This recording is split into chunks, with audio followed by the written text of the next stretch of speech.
Hello and welcome to another episode of the Real Estate Investing Club, the place investors go to learn tips, tricks, and stories from other investors in the field. Before I introduce today's guest, I have three short housekeeping items to cover. First, if you like our content, the best way to support us is simply to like, subscribe, comment, or share this episode with your friends and family. Second, we are active investors ourselves and are always on the lookout for mobile home, RV, mixed-use commercial, and multifamily properties in MSAs with a population of 100,000 or more. So if you are also an active investor and have something you think we may be interested in, we would love to take a look. Send us the details of the deal at www.therealestateinvestingclub.com.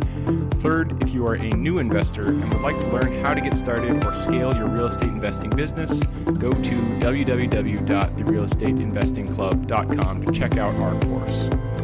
So without further ado, let's dive right in. We have a very special guest with us today, so buckle up, grab your pen and paper, and enjoy the ride.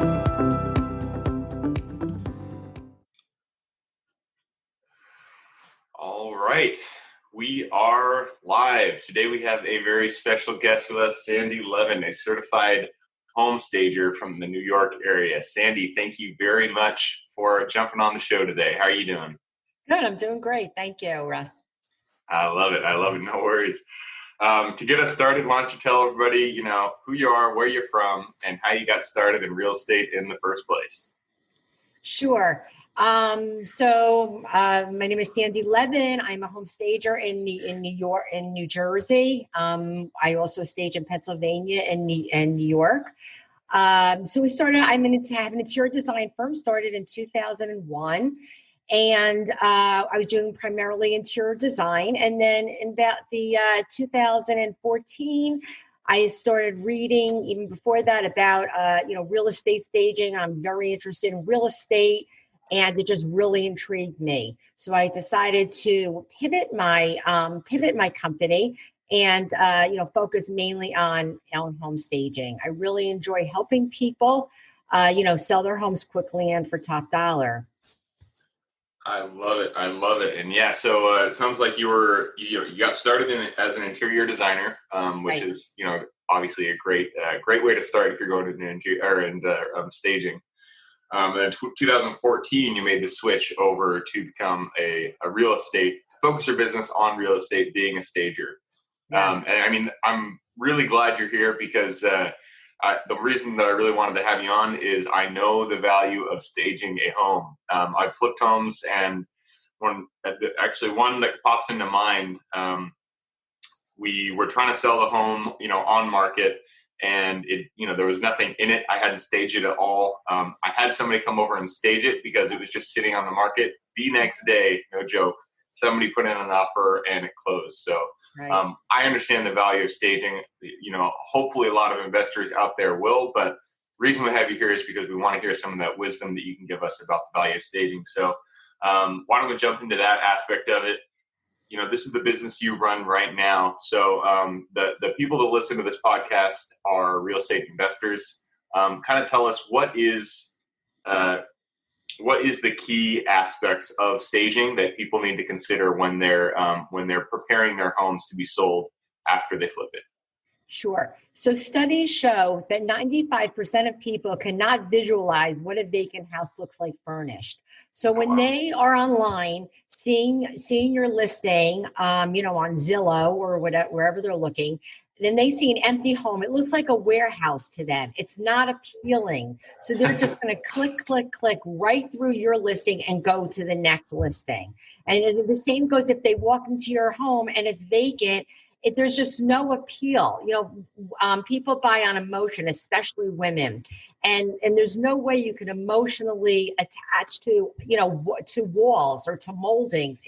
It's the vision of, living in the home, having family dinners at the dining room table, spending Christmas in your home, serving breakfast to your kids. Where are they going to do their homework at night? We show them how they can do that in your home. And it's just like, it's merchandising your home. That's really what staging is. So every store out there from, Walmart all the way up to, Saks, Fifth Avenue, they all merchandise their stores, right? They set it up exactly the way they want it to be. So when you walk in, it's like you see you see beautiful things, and that makes you want to buy what you see.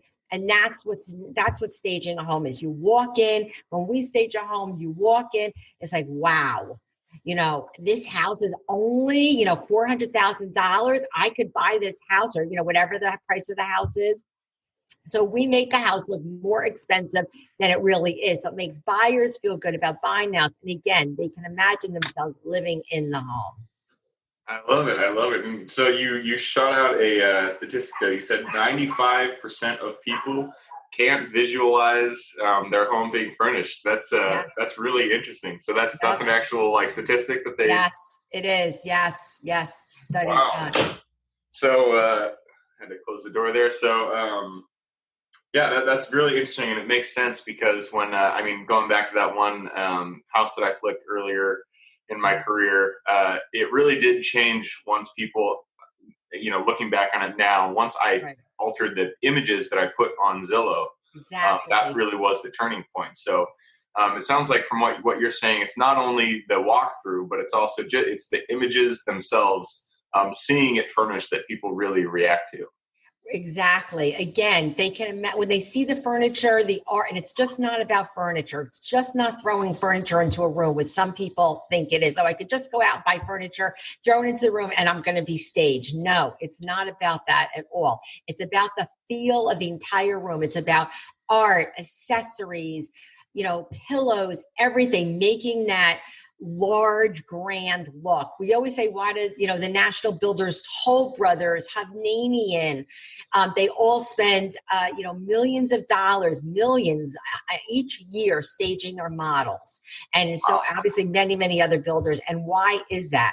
Because when people walk in, they want to buy the house instantaneously. It's like, wow, I want to buy this. I want to buy everything in the house. I want to live in this house.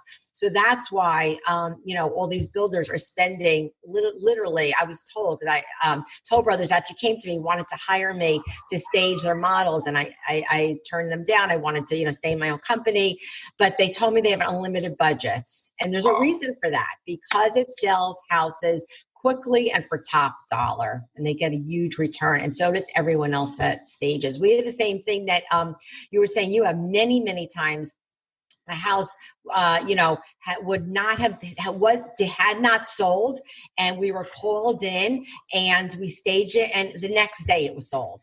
I have that all the time. I love it. So, do you have any? This is kind of putting you on the spot here, but do you have any statistics as to houses put on the market or houses that are sold with staging and without, like how much they go, how much more they go? Yes. So these are national statistics, is that a house sells for 8 to 10% higher sales price when it's staged, and 50 to 70% quicker. And those are yep. 50 to 70% quicker. That's actually, that's huge. Yes, huge. And the money too. And, people are going to offer more because, again, they feel they're getting more value. They feel they're getting this, higher, appealing home. So they're willing to spend more. And people today do not want to, they want to move into a move-in ready house, right? They they have no time. They have no interest. They don't have the money. They're busy with their jobs, their kids. They don't want to fix up their house. They want a move-in ready house. That's why it's so great with, investors today. They're in there, they're making this move-in ready house. So we make it even more move-in ready, where we, stage it so they know exactly where to place the furniture. They know how they're going to live in the home, and it makes it more appealing. It looks like, like I said, a model home after we stage. Yeah, absolutely. And the kind of key that my brain is jumping on in what you're saying here is move in ready. Right. And I think that's absolutely true. It's like, I've watched people walk through houses, and especially when they're empty houses, the ones that when I was my first flips, I didn't stage them at all. It was just walls.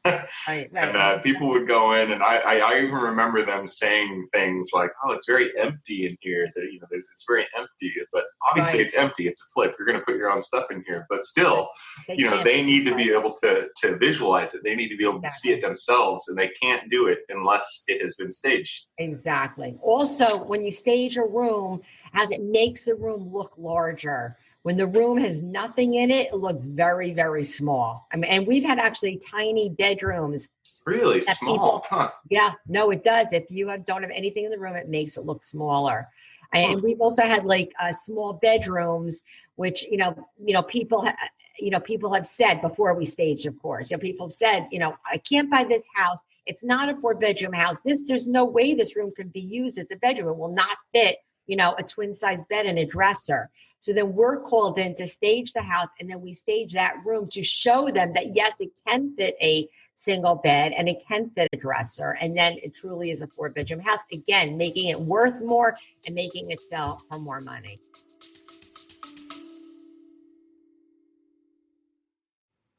Before we continue on with today's guest, I want to tell you guys about a community I'm launching on School to help investors like yourself grow your own portfolio. In this community, you'll get access to all the docs I use, all the systems I've built, everything I've used to grow my own portfolio, as well as instructions and guidance on how to get out there and find great deals, how to finance those deals, and then how to manage them for great returns. Since we're just launching it, the price will be set at a measly $20 per month, and whatever price you join at is the price you'll have for life.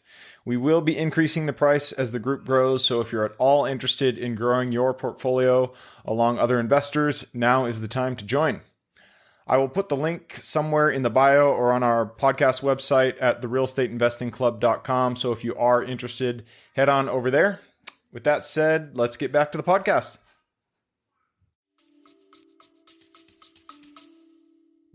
Interesting. It's counterintuitive to think that when you fill something, it can appear more spacious. Right. Well, we do, as an interior designer, I know what size and proportion furniture, art, and accessories to use in a home. It really makes a difference too. We usually put in like larger, many times larger pieces. And when people see larger pieces, it makes it look like a larger room. I mean, people just in their heads psychologically think that it's a large room. So it works time and time again. That's really interesting. So for the investors that are listening to this, and they're kind of, one of the hard parts about flips is getting the budget right. And so you gotta put staging in. If you're gonna do it, you gotta plan for it beforehand. Right. So if an investor were to start planning for staging, at the end of their flip, what is I know this is changes depending upon the area that you're in, but generally, what can an investor expect in terms of cost? Yeah, cost. Right. So every part of the country is different, obviously. As I'm sure land costs. Everything is different. You can say, I guess, average across the country. And again, I don't know statistics for the whole country. I don't know the prices. I know our area in New Jersey. So I'm just saying, but I've heard other people talk about prices. So anyway, so it's like for a small house, for a, in Jersey, in this area, it's like a $300,000 house. So we start out with starter houses here in this area. It's like $300,000. You can't really get much less, maybe $250,000.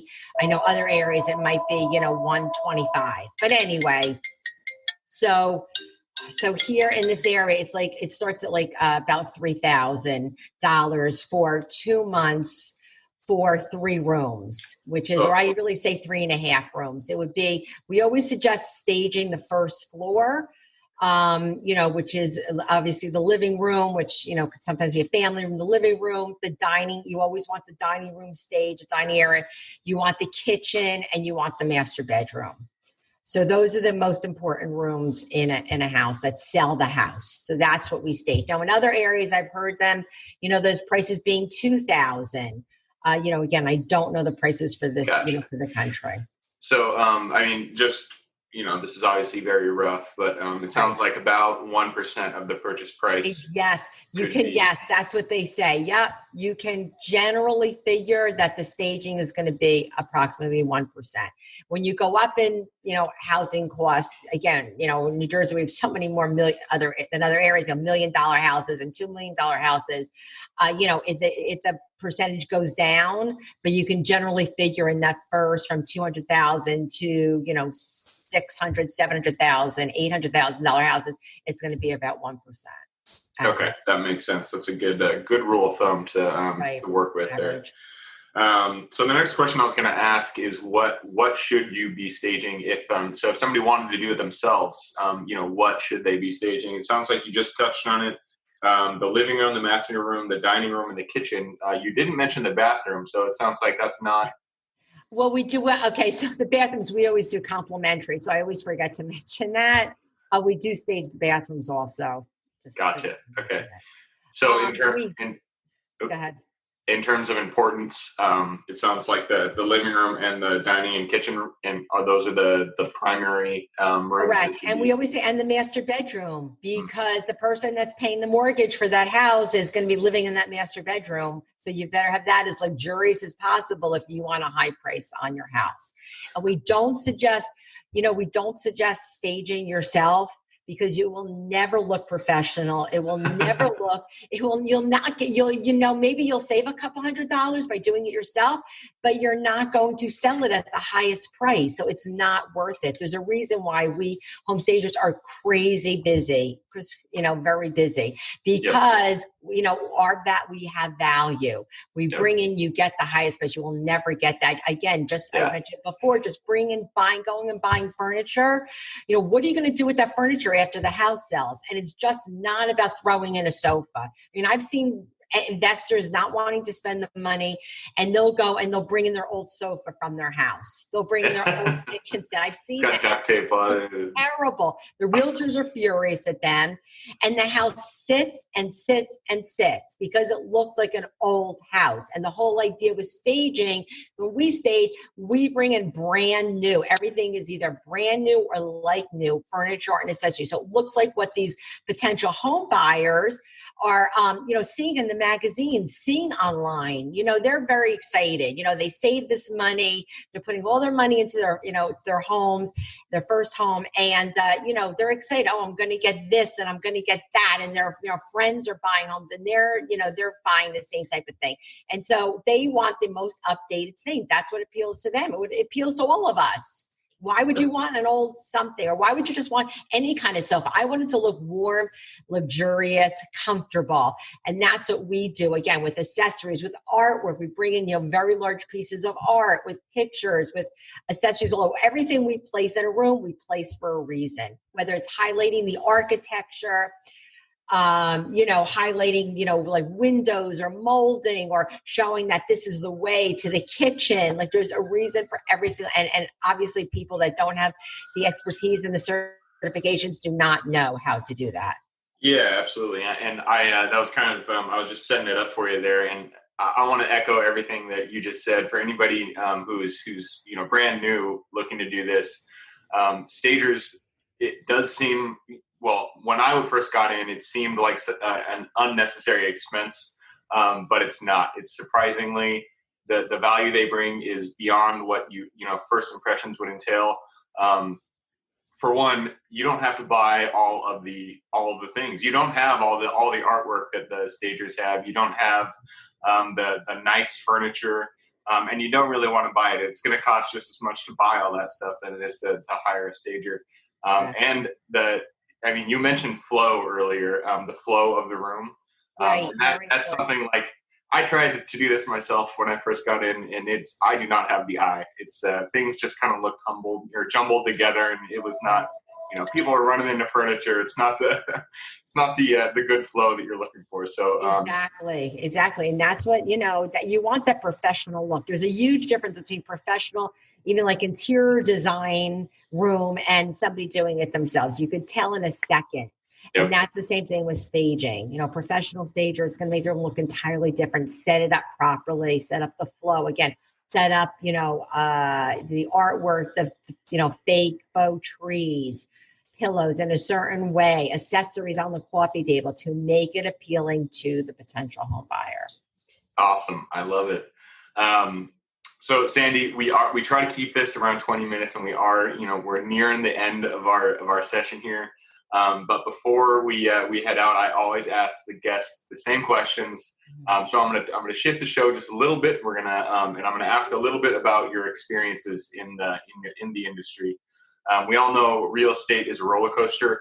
It goes up, it goes down, both emotionally and financially.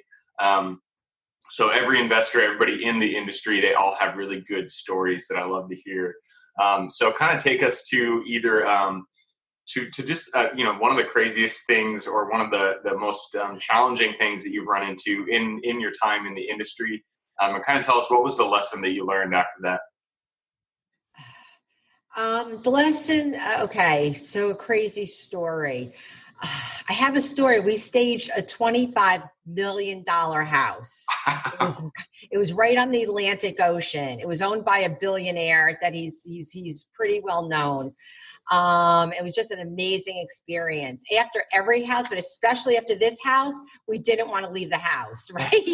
You feel like it's your house. I designed the whole house, for staging. And, this is like at all houses, and you feel like it's your house. You don't want to leave the house. But anyway, so this house, it was for staging just for the summer. We also staged for summer rentals. We staged for the summer. This homeowner only lived in the house for 6 weekends out of the whole year. Oh, geez. It was $25 million. It was unbelievable. So we had to have it done by, I think it was by Memorial Day, and everything literally had to be done by a certain day that the homeowner was coming to the first time to this house to live in the house. And it was just a crazy experience. Everybody was running around. There were the painters finishing up, and people were finishing up the wood floors. And then you have the housekeepers all over cleaning everything. I had to wait. My staging, I had, huge amount of patio furniture to put in the backyard. We do outdoor also.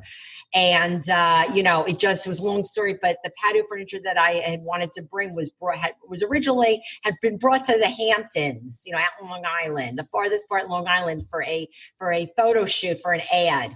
And we had to have it back in, it was, like I said, on the ocean. It was actually in Deal, New Jersey. And, they hit traffic. It was Memorial Day weekend, and they had to come by truck back to Jersey. And I, being the owner, and, being the owner of the company, I'm always responsible for everything. You have to be very detail oriented. And I literally had to wait for that truck to come back from the Hamptons. It didn't get back there till 10 o'clock at night. I was standing there. I was the only one in this incredibly massive house waiting for the truck to come with the patio furniture. It was all black out. There was no lights. I was scared out of my mind. Even the builder had left for the day. Oh, I'm done. I'm leaving. I was in charge of this whole house. And anyway, finally the patio furniture did come on a big truck, and we unloaded it literally at 10 o'clock at night. Oh man! And it looked gorgeous. Even I could barely say it. Or no lights on. I didn't know how to turn the outdoor lights on. No one showed me how. I didn't think I'd be there so late. But the point is that again, I'm very detail oriented. Stagers have to be very detailed. You have to be into everything. You have to know exactly what's going on, and the stager is responsible for for everything about that staging. So I was responsible. I had to wait there until the staging was completed, which was 10:30 at night. I'm listening to the waves roll in. That's the only thing I could hear was the ocean and the waves rolling. I'm standing outside waiting for hours until this truck came. That's a good story. It sounds like it would be kind of creepy just standing in some giant mansion all alone until 10 at night. Yes, scary. Yes, and That's funny. Inside, I was outside. Yep. So it sounds like the lesson there is just stick to the plan. If Exactly. it doesn't go as planned, you just you improvise and you wait in a completely empty castle. Right. You just have to do what as a stager, we do what we have to do to make that house look perfect. Awesome. To that home buyer. So that kind of leads me on to the next question. We all are responsible for our own success, and you've had a lot of success in your life. So kind of tell us, what is the habit or the thing that you do that you feel contributes the most to your success? I'm very hardworking and I don't give up. Okay. You just can't give up. If you don't hear, you give estimates to whether it's investors or homeowners or realtors, and you don't hear from them back, I call up, I follow up, and, I get that answer, whether it's a yes or whether it's a no. If it happens to be a no, for some reason, many times they don't want to spend the money. I follow up with them because you know what, a month down the line when that house is not sold, they end up calling me or I call them and they end up staging it. So the big thing is, again, hardworking and follow up. I love it. And many people have echoed follow up. I love that you, nobody said I need a yes or a no. But I 100% agree with it. You have to follow up. It doesn't matter what the answer is, but you just need an answer. You just got to keep doing it. Exactly. Ghosting is not an option. People are not allowed to not say yes or no. They have to give you an answer. Yeah. I love that you said that. Awesome. So we are at the end here, Sandy. Again, thank you for coming on. You've given us so much wisdom when it comes to staging houses today, but everybody needs to receive as well. So if somebody listening or watching wanted to bring you something, what would you want to receive? What do I want to receive? A lot of investors who want to stage their houses. Awesome. I love it. And if somebody wanted to get in contact with you, what would be the best way to do that? Sure. So I have a website. You can check out the projects on my website. It's www.stagingnj.com. So it's STAGING, NJ.com. You can also phone me. My office number is 732-303-6383. Again, 732-303-6383.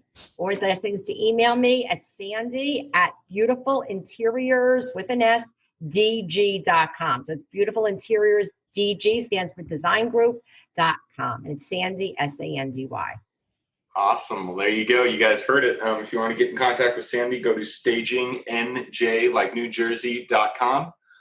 Or you can phone her or email her at the contact that she just said. Also, I will be putting her LinkedIn message or her LinkedIn profile in the show notes. So if you want to go and get in contact with her, you can click through there. Again, Sandy, thank you very much for coming on. I really appreciate talking with you today. For everybody listening and watching, thank you guys for joining us. Again, hit that share, hit the like, share it with your friends and family. That's the best way to support the show. So we look forward to seeing you guys on the next episode. So long.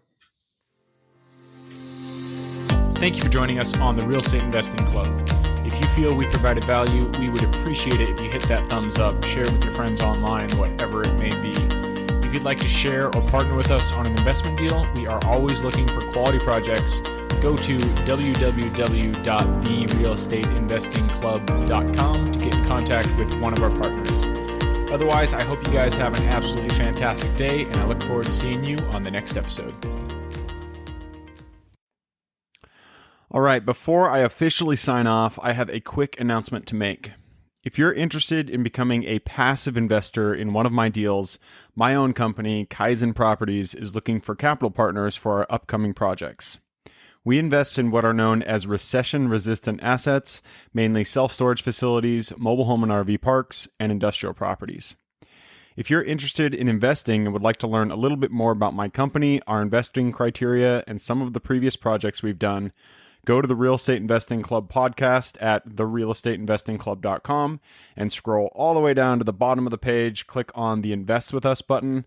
That'll pop up the investor form. Fill that out, and we will reach back out to you as soon as we can.